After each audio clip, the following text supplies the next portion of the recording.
माता शारदा कालीप्रिया की तरफ से आप सबको नमन। ओम काली। तो आज मैं आ गई हूँ और एक नई वीडियो के साथ। मैंने दुर्गा सप्तशती के पाठ के ऊपर एक सीरीज स्टार्ट किया हुआ है, जिसमें मैंने पहले ही 7 वीडियोस अपलोड कर दिए हैं। ये आज का जो वीडियो है वो 8वां वीडियो है, 8वें अध्याय पे है, अष्टम अध्याय पे। ध्यान रखिएगा, ये जो वीडियो होगा ये पूर्ण रूप से कथा होगा, इसमें श्लोक का कहीं वर्णन नहीं होगा। तो चलिए बिना किसी देरी के भगवती का नाम लेके शुरू करते हैं। अष्टमोऽध्यायः। मैं अनिमा आदि सिद्धिमयी किरणों से आवृत भवानी का ध्यान करता हूँ। उनके शरीर का रंग लाल है, नेत्रों में करुणा लहर रही है तथा हाथों में पाश, अंकुश, बाण और धनुष शोभा पाते हैं। ऋषि कहते हैं, चंड और मुंड नामक दैत्यों के मारे जाने तथा बहुत सी सेना का संहार हो जाने पर दैत्यों के राजा प्रतापी शुंभ के मन में बड़ा क्रोध हुआ और उसने दैत्यों की संपूर्ण सेना को युद्ध के लिए कूच करने की आज्ञा दी। वह बोला, आज उदायुध नाम के 86 दैत्य सेनापति अपनी सेनाओं के साथ युद्ध के लिए प्रस्थान करे। कंबू नाम वाले दैत्यों के 84 सेना नायक अपनी वाहिनी से घिरे हुए यात्रा करे। 50 कौटिवीर कुल के और 100 धौम्र कुल के असुर सेनापति मेरी आज्ञा से सेना सहित कूच करें। कालक, मौर्य काल के असुर भी युद्ध के लिए तैयार हो मेरी आज्ञा से तुरंत प्रस्थान करें। भयानक शासन करने वाला असुरराज शुंभ इस प्रकार आज्ञा दे सहस्त्रों बड़ी बड़ी सेनाओं के साथ युद्ध के लिए प्रस्थित हुआ। उसकी अत्यंत भयंकर सेना आती देख चंडिका ने अपनी धनुष की टंकार से पृथ्वी और आकाश के बीच का भाग गुंजा दिया। राजन, तदंतर देवी के सिंह ने भी बड़े जोर जोर से दहाड़ना आरंभ किया। फिर अंबिका ने घंटे के शब्द से उस ध्वनि को और भी बढ़ा दिया। धनुष की टंकार, सिंह की दहाड़ और घंटे की ध्वनि से संपूर्ण दिशाएं गूंज उठी। उस भयंकर शब्द से काली ने अपने विकराल मुख को और भी बढ़ा लिया तथा इस प्रकार वे विजयिनी हुई। उस तुमुल नाद को सुनकर दैत्यों की सेनाओं ने चारों ओर से आकर चंडिका देवी, सिंह तथा काली देवी को क्रोधपूर्वक घेर लिया। राजन, इसी बीच में असुरों के विनाश तथा देवताओं के अभ्युदय के लिए ब्रह्मा, शिव, कार्तिकेय, विष्णु तथा इंद्र आदि देवों की शक्तियाँ, जो अत्यंत पराक्रम और बल से संपन्न थी, उनके शरीर से निकलकर उन्हीं के रूप में चंडिका देवी के पास गई। जिस देवता का जैसा रूप, जैसी वेशभूषा और जैसा वाहन है, ठीक वैसे ही साधनों से संपन्न हो उसकी शक्ति असुरों से युद्ध करने के लिए आई। सबसे पहले हंस युक्त विमान पर बैठी हुई अक्षसूत्र और कमंडलों से सुशोभित ब्रह्मा जी की शक्ति उपस्थित हुई, जिसे ब्रह्मानी कहते हैं। महादेव जी की शक्ति वृषभ पर आरूढ़ हो हाथों में श्रेष्ठ त्रिशूल धारण किए, महानाग का कंकन पहने, मस्तक में चंद्ररेखा से विभूषित हो वहां आ पहुंची। कार्तिकेय जी की शक्ति रूपा जगदम्बिका उन्हीं का रूप धारण किए श्रेष्ठ मयूर पर आरूढ़ हो हाथ में शक्ति लिए दैत्यों से युद्ध करने के लिए आई। इसी प्रकार भगवान विष्णु की शक्ति गरुड़ पर विराजमान हो शंख, चक्र, गदा, धनुष तथा खड्ग हाथ में लिए वहां आई।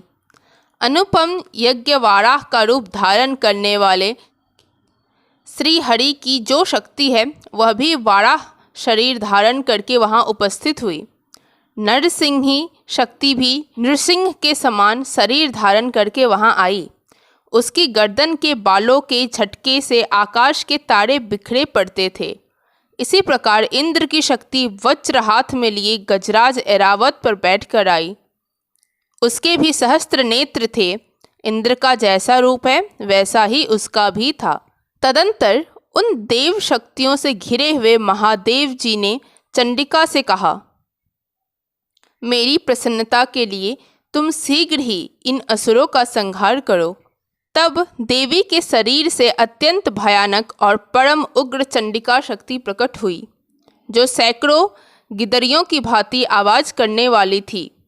उस अपराजिता देवी ने धूमिल जटा वाले महादेव जी से कहा, भगवान, आप शुंभ निशुंभ के पास दूत बनकर जाइए और उन अत्यंत गर्वीले दानव शुंभ एवं निशुंभ दोनों से कहिए, साथ ही उनके अतिरिक्त भी जो दानव युद्ध के लिए वहां उपस्थित हो, उनको भी यह संदेश दीजिए।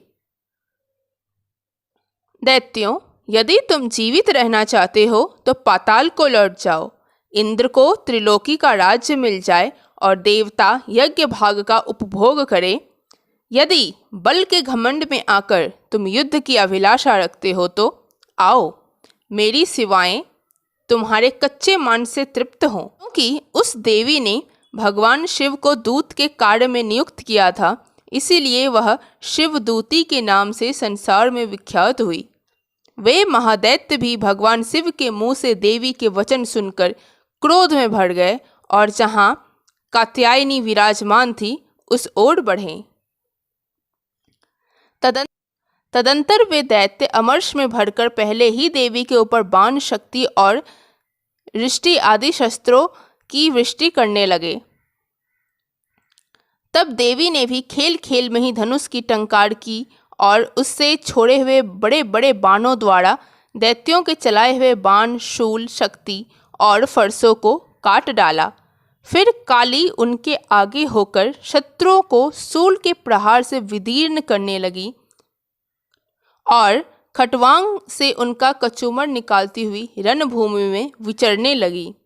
ब्रह्मानी भी जिस जिस ओर दौड़ती उसी उसी ओर अपने कमंडल का जल छिड़ककर शत्रुओं के ओज और पराक्रम को नष्ट कर देती थी। महेश्वरी ने त्रिशूल से तथा वैष्णवी ने चक्र से और अत्यंत क्रोध में भरी हुई कुमार कार्तिकेय की शक्ति से दैत्यों का संहार आरंभ किया। इंद्र शक्ति के वज्र पहाड़ से विदीर्ण हो सैकड़ों दैत्य दानव रक्त की धारा बहाते हुए पृथ्वी पर सो गए। वाराही शक्ति ने कितनों को अपनी थुथुन की मार से नष्ट किया, दाढ़ों के अग्रभाग से कितनों की छाती छेद डाली तथा कितने ही दैत्य उसके चक्र की चोट से विदीर्ण होकर गिर पड़े। नारसिंही भी दूसरे दूसरे महादैत्यों को अपने नखों से विदीर्ण करके खाती और सिंहनाद से दिशाओं एवं आकाश को गूंजाती हुई युद्ध क्षेत्र में विचरने लगी। कितने ही असुर शिवदूती के प्रचंड अट्टहास से अत्यंत भयभीत हो पृथ्वी पर गिर पड़े और गिरने पर उन्हें शिवदूती ने उस समय अपना ग्रास बना लिया।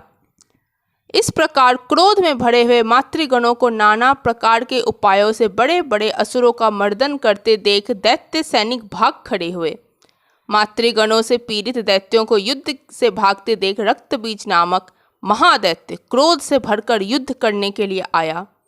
उसके शरीर से जब रक्त की बूंद पृथ्वी पर गिरती तब उसी के समान शक्तिशाली एक दूसरा महादैत्य पृथ्वी पर पैदा हो जाता। महासुर रक्तबीज हाथ में गदा लेकर इंद्र शक्ति के साथ युद्ध करने लगा। तब ऐन्द्री ने अपने वज्र से रक्तबीज को मारा। वज्र से घायल होने पर उसके शरीर से बहुत सा रक्त चूने लगा और उससे उसी के समान रूप तथा पराक्रम वाले योद्धा उत्पन्न होने लगे। उसके शरीर से रक्त जितनी बूंदें गिरी उतने ही पुरुष उत्पन्न हो गए। वे सब रक्त बीज के समान ही वीर्यवान, बलवान तथा पराक्रमी थे। वे रक्त से उत्पन्न होने वाले पुरुष भी अत्यंत भयंकर अस्त्र शस्त्रों का प्रहार करते हुए वहां मातृगणों के साथ घोर युद्ध करने लगे। पुनः वज्र के प्रहार से जब उसका मस्तक घायल हुआ तब रक्त बहने लगा और उससे हजारों पुरुष उत्पन्न हो गए। वैष्णवी ने युद्ध में रक्त बीज पर चक्र का प्रहार किया तथा ऐन्द्री ने उस दैत्य सेनापति को गदा से चोट पहुंचाई। वैष्णवी के चक्र से घायल होने पर उसके शरीर से जो रक्त बहा और उससे जो उसी के बराबर आकार वाले सहस्त्रों महादैत्य प्रकट हुए, उनके द्वारा संपूर्ण जगत व्याप्त हो गया। कौमारी ने शक्ति से, वाराही ने खड्ग से और माहेश्वरी ने त्रिशूल से महादैत्य रक्तबीज को घायल किया। क्रोध में भरे हुए उस महादैत्य रक्तबीज भी गदा से सभी मातृशक्तियों पर पृथक पृथक प्रहार किया। शक्ति और शूल आदि से अनेक बार घायल होने पर जो उसके शरीर से रक्त की धारा पृथ्वी पर गिरी, उससे भी निश्चय ही सैकड़ों असुर उत्पन्न हुए। इस प्रकार उस महादैत्य ने रक्त से प्रकट हुए असुरों द्वारा संपूर्ण जगत व्याप्त हो गया। इससे उन देवताओं को बड़ा भय हुआ। देवताओं को उदास देख चंडिका ने काली से शीघ्रतापूर्वक कहा, चामुंडे, तुम अपना मुख और भी फैलाओ तथा मेरे शस्त्रपात से गिरने वाले रक्त बिंदुओं और उनसे उत्पन्न होने वाले महादैत्यों को तुम अपने उस उतावले मुख से खा जाओ। इस प्रकार रक्त से उत्पन्न होने वाले महादैत्यों का भक्षण करती हुई तुम रण में विचरती रहो। ऐसा करने से उस दैत्य का सारा रक्त क्षीण हो जाने पर वह स्वयं ही नष्ट हो जाएगा। उन भयंकर दैत्यों को जब तुम खा जाओगी तब दूसरे नए दैत्य उत्पन्न नहीं हो सकेंगे। काली से यों कहकर चंडिका देवी ने शूल से रक्त बीज को मारा और काली ने अपने मुख में उसका रक्त ले लिया। तब उसने वहां चंडिका पर गदा से प्रहार किया, किंतु उस गदापात ने देवी को तनिक भी वेदना नहीं पहुंचाई। रक्त बीज के घायल शरीर से बहुत सा रक्त गिरा, किंतु ज्यों ही वह गिरा त्यों ही चामुंडा ने उसे अपने मुख में ले लिया। रक्त गिरने से काली के मुख में जो महादैत्य उत्पन्न हुए, उन्हें भी वह चट कर गई और उसने रक्त बीज का रक्त भी पी लिया।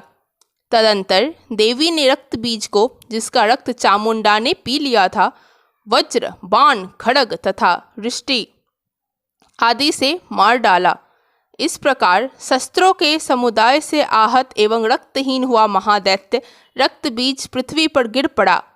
नरेश्वर, इससे देवताओं को अनुपम हर्ष प्राप्ति हुई और मातृगण उन असुरों के रक्तपान के मद से उद्धत सा होकर नृत्य करने लगे। इस प्रकार श्री मार्कंडेय पुराण में सावर्णी मनवंतर की कथा के अंतर्गत देवी महात्म्य में रक्त बीज वध नामक 8वां अध्याय पूरा हुआ।